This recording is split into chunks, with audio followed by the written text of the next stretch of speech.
Hi, everyone. My name is Andrea Larock. I'm a member of the class of 2024.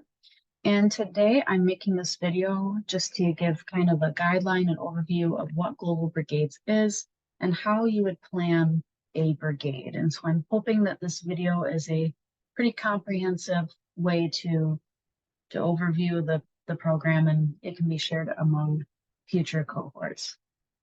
So I am going to turn my video off so that you can see the presentation, but we will get started. So this lecture is we're just again going to talk about what Global Brigades is, then talk about what a medical brigade is, options, and then other planning stuff. So what is Global Brigades? If you're not familiar, it is an organization that is devoted to resolving health and economic disparities. So how it works is that Global Brigades, the organization, will find a community that is in need. They are impoverished, not self-sustainable, and they will partner with them.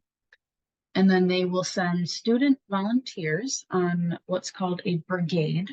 Now, so the student volunteers are typically clubs at universities, such as ourselves.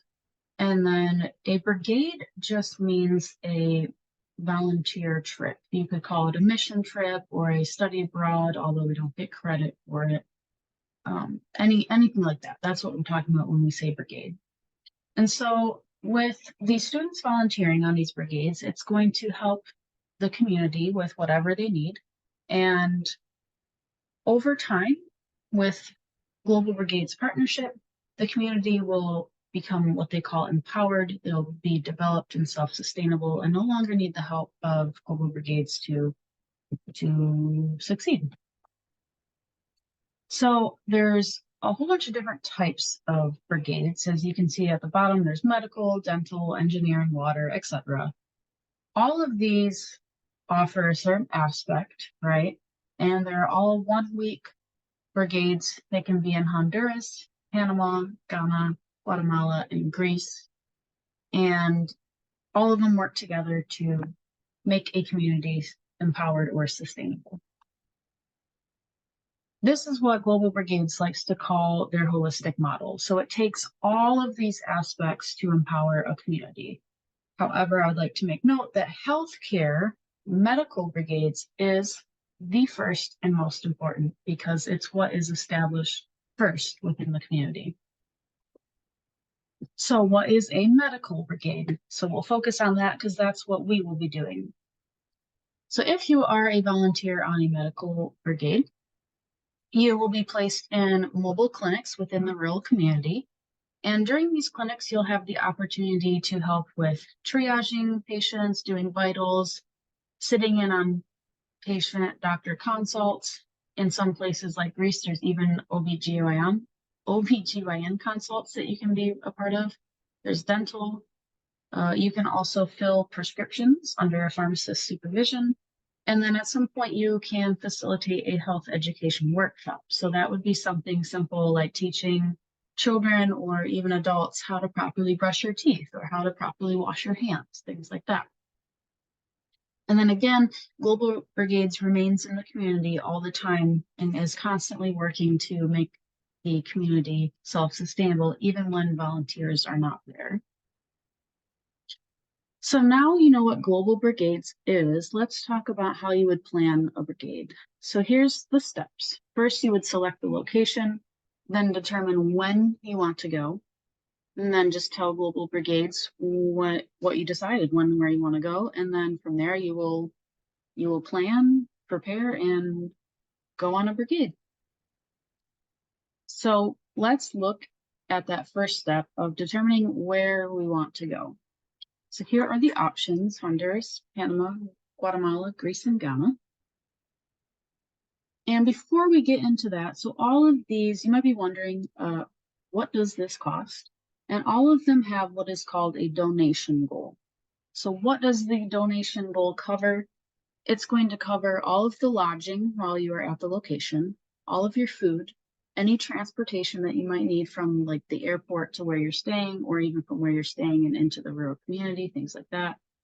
it's also going to pay for the clinic supplies. So you're essentially directly funding the mobile clinic that you're working in and the patients that you will be serving. And then a small portion of it also goes to cover insurance. So in case something bad were to happen and you needed help over there, you would be covered. Key point here is that the donation goal does not include the cost of flights. So keep that in mind when determining where you want to go, because depending on the location, flights will be more or less expensive. So let's look at all of the programs. So this one is for Honduras. And how you read these is that the donation goal is in big numbers here, and it changes based off the number of volunteers you have. I would like to focus on this bottom section, sustainable, because I think that's the most realistic for our program, 14 to 25 volunteers. And so the donation goal per volunteer for Honduras is $1,390. It's also important when looking at these to look at the number of people you will be helping, look at the outcome. This donation goal can help over 345 people. So that's pretty cool. Here's a sample itinerary for Honduras. So you can see you have transportation day and then settle in, dinner, things like that. And then 3 days in the clinic. And then 1 research day, which to be honest, I have no idea what that means. I would assume that it's an educational experience of some sort, so it's probably still good. And then 1 day of a cultural activity. Again, I don't know fully what that entails, but it sounds interesting. It's kind of a free day, get to experience the culture that you're in. And then another travel day. Next, we're going to look at Guatemala. And so I kind of have these listed in order. So let's go back. So Honduras is the most affordable of the options. And I would recommend it because it's also a little bit closer than some of the other locations. So flights might be a little bit cheaper as well. So looking at Guatemala, now the price has gone, or the donation goal has gone up a little bit. It's now $1,490 per volunteer. But you're helping a little bit more people. You're going to help over 360 compared to the 345 that Honduras was. So a little bit more beneficial. And the itinerary is relatively close to the same as Honduras. You still have a travel day, 3 clinic days, a research day, and a cultural activity. If you look down below, there are a couple extra things like a Spanish, like learning how to speak medical Spanish, which is kind of cool. I have no idea what a Pecachillo class is, but I'm sure it's another cultural activity. And then this PA talk, so they refer to their program associates, the person who kind of plans the brigade, as a PA. So don't think that that's like a physician assistant. But anyway, it sounds like there's some cool stuff there. And then again, you have travel day at the end. So moving on to Ghana, this one is interesting because the donation goal is the same as our previous one. However, you can help over 556 patients. And this one is by far the most outcome. You're going to be helping the most people. However, keep in mind, Ghana is in Africa, and so you'll have to fly across the ocean. And so I don't know for sure, but I would assume that that means that flights are a little bit more expensive. And here's the sample itinerary for Ghana. So again, transport day, you have a part of a research day. This time you have 4 clinic days. And then you even have, oh, and I just realized this is an 8-day brigade. So probably one of these clinic days would be cut off. But anyway, and then your last day is a Cape Coast Castle tour and cultural dance. So again, you get to see a little bit of the place that you're staying, which is pretty cool. Next, we're going to look at Panama. So this one is, we're going up in donation goal. It's now $1,590 per volunteer, but you do help a substantial amount of people, 435.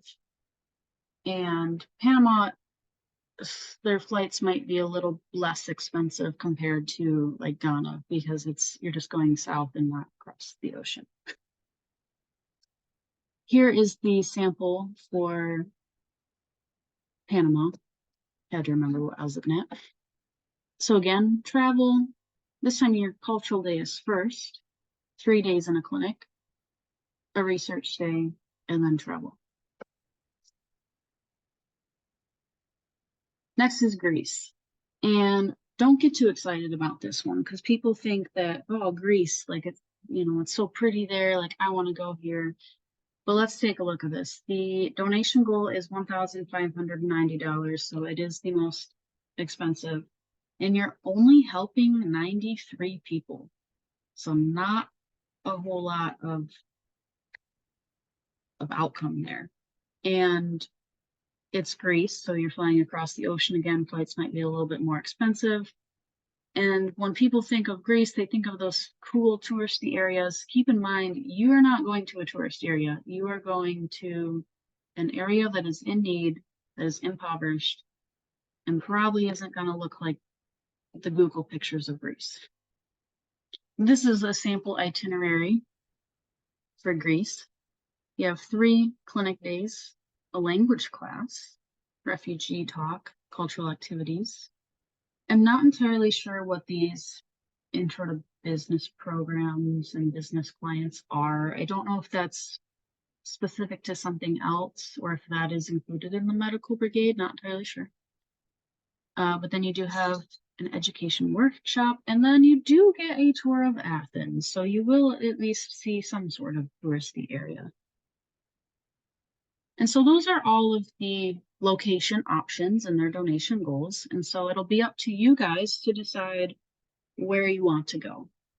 So if you're looking at an affordable option, again, Honduras has the lowest donation goal and is relatively close flight-wise.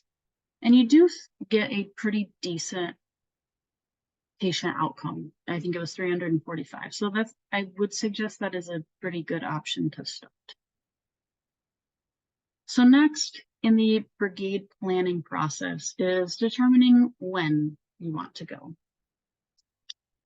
And before I move on, I forgot, I was going to mention, so I would suggest that you when determining where you want to go, send out a Google form, ask everybody their opinion, and then go from there. Now, determining when you want to go on a brigade is a little bit trickier.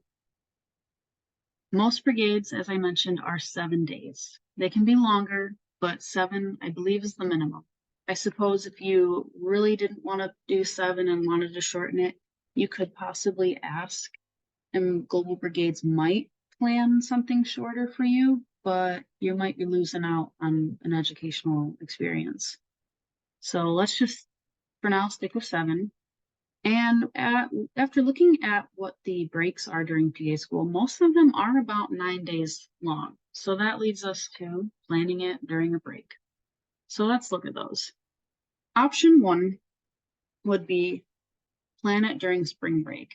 Now, just for myself, I looked back at the calendar during 2022 and 2023. And in 2022, it was February 26th through March 6th, which was, again, 9 days long. In 2023, our spring break was February 25th through March 9th, which was 9 days long again. However, this option is really only good for second-year didactic students because they would have about a year to plan for it. But first-year didactic students only have 2 months to plan, and that's probably not long enough unless they were potentially told about it during orientation, which has typically been in November, but that I don't know if that's going to change or not. So for now, spring break's probably not a good option. And then again, clinical year students wouldn't be able to go. So let's look at option 2, which I do believe in the future will be the best option. And this is the inter-semester break that occurs between the winter semester and the summer semester. So in 2022, it was between April 23rd and May 1st, which again was 9 days long. And then in 2023, as long as you didn't have to do remediations, it was April 22nd through April 30th, which again was 9 days. Now the comment about remediations, it was basically like classes ended on a Wednesday, you had final exams on a Thursday and a Friday, and if you had to remediate, you would remediate on Monday or Tuesday of the next week. But if you didn't have to remediate, you would have that entire week off.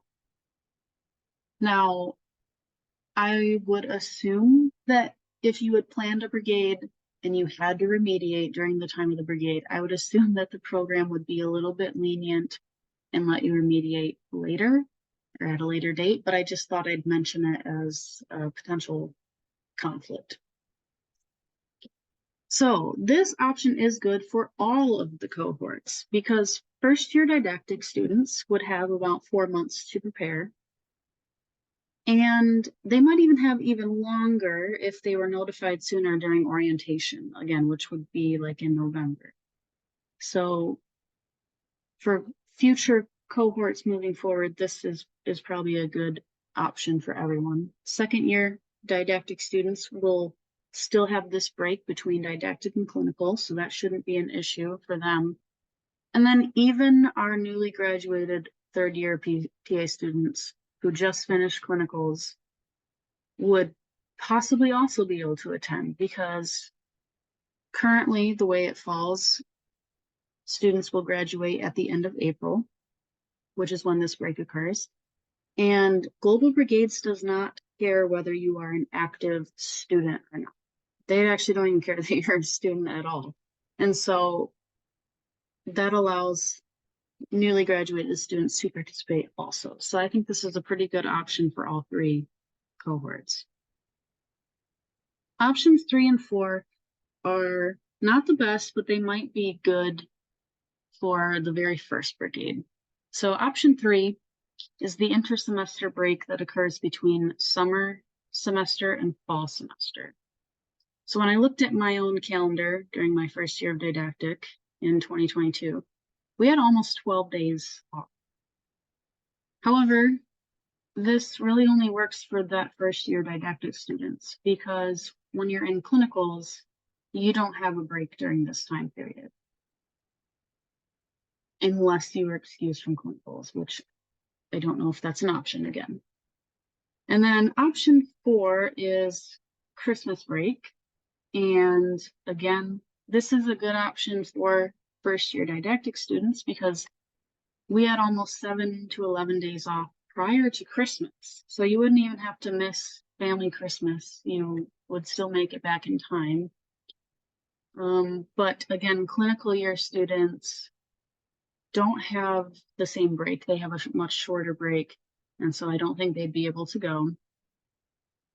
And again, like graduated students at this point, by the time you're into August and then of course December, you're starting a new job or you're just have no interest in hanging out with PA students because you're now a full grown TA. So these ones are good, like I said, for first year didactic students mostly. And then the note down here. So I would assume that as this becomes established and the program recognizes it as a good leadership and advocacy opportunity, they might allow some exceptions with clinical year students, or again, like I mentioned before, students who need to remediate. So during clinical year, there have been some exceptions for students. So for example, I had a classmate who participated in a fellowship program for, it was just called like leadership and advocacy. It was similar to like MAPA or AAPA, and it was a fellowship and it was a week long, and she was excused from clinicals to do that. Same thing with our AAPA representative. She was excused from clinicals to go to the national AAPA conference.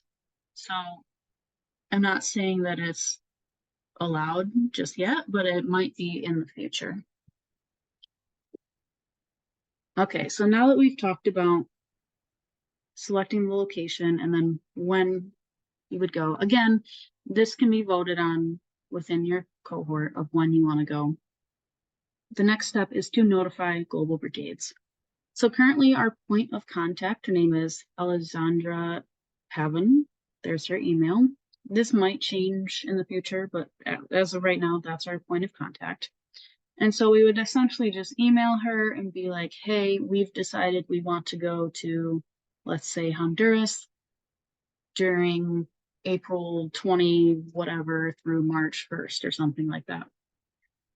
She will then set us up with a program associate, which again, they like to use the term PA a lot, so don't get that confused. And they are familiar with the brigade location, and they will become our new point of contact. So from there, we will communicate with them, and they will communicate with you about the brigade details and deadlines. Everyone will set up an online account where they can upload their funds for the brigade. And Global Brigades will also book the flights for you, so none of that is a hassle for you guys. And then the chair member will just make sure that everybody is meeting those deadlines and has all the things like their passports, visas, any vaccines.